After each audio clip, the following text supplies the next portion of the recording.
രാവിലെ തന്നെ എന്നെ നീന്താൻ വിളിക്കാൻ വേണ്ടിയിട്ട് എൻ്റെ വീട്ടിൽ ആളെത്തിയിട്ടുണ്ട്. നീ വിട്ടോ, ഞാൻ തോർത്തെടുത്തിട്ട് വന്നോളാം എന്ന് പറഞ്ഞിട്ട് അവനെ വിട്ടു. അച്ഛൻ്റെ അടുത്ത് പറഞ്ഞപ്പോൾ നിനക്ക് നീന്താൻ അറിയാനോ, നീ അമ്മനെ കാത്തു നിൽക്കണ്ട, നീ വിട്ടോ എന്നായിരുന്നു അച്ഛൻ്റെ മറുപടി.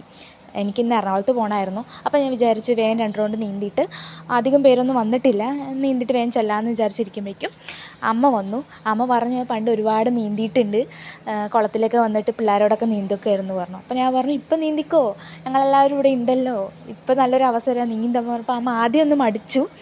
പിന്നെ അമ്മ ഒന്ന് ഓക്കെ എന്ന് പറഞ്ഞിട്ട് അമ്മ ഇറങ്ങി നീന്താനായിട്ട്. ആൾക്ക് ആദ്യം നല്ലൊരു മടി ഉണ്ടായിരുന്നു. കുഴപ്പമില്ലമ്മ നീന്തിക്കോ, ഒരുപാട് നാൾക്ക് ശേഷമാണ് നീന്തുന്നേ, ഞാൻ നീന്താനൊക്കെ ചിലപ്പോൾ മറന്നു പോയിട്ടുണ്ടാവും എന്നൊക്കെ പറയണ്ടായിരുന്നു അമ്മ. പിന്നെ മറന്നിട്ടൊന്നുമില്ല, അമ്മ നന്നായി നീന്തുന്നുണ്ട്.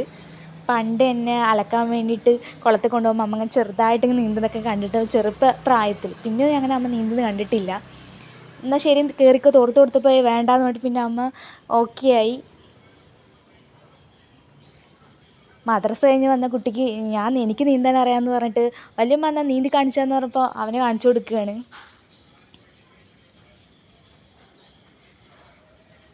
എന്നാൽ ഞാനും അമ്മയും കൂടി നീന്താലോ പറഞ്ഞപ്പോൾ അതിനെന്താ ഒരു കൈ നോക്കാമല്ലോ പറഞ്ഞിട്ട് ഞാനും അമ്മയും കൂടി നീന്തുകയാണ്. എനിക്ക് ഒരുപാട് സന്തോഷമായി,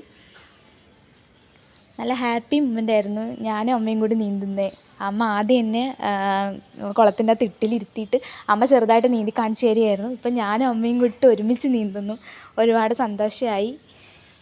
എനിക്ക് എറണാകുളത്തേക്ക് പോകുന്നതുകൊണ്ട് വേഗം ഞാൻ നീന്തി കയറി. പിള്ളേരൊക്കെ എന്നത്തെയും പോലെയും അവിടെ കുളത്തിൽ ചാടുന്നുണ്ടായിരുന്നു. പുതിയ പിള്ളേരിനെയൊക്കെ അക്കിമുക്കുക നീന്താൻ വേണ്ടിയിട്ട് പഠിപ്പിക്കുന്നുണ്ട്. ഞാൻ വേഗം എല്ലാവരോടും ബായ് പറഞ്ഞു, അടുത്ത വരവിന് കാണാൻ നോക്കുക പറഞ്ഞിട്ട് ബായ് പറഞ്ഞു.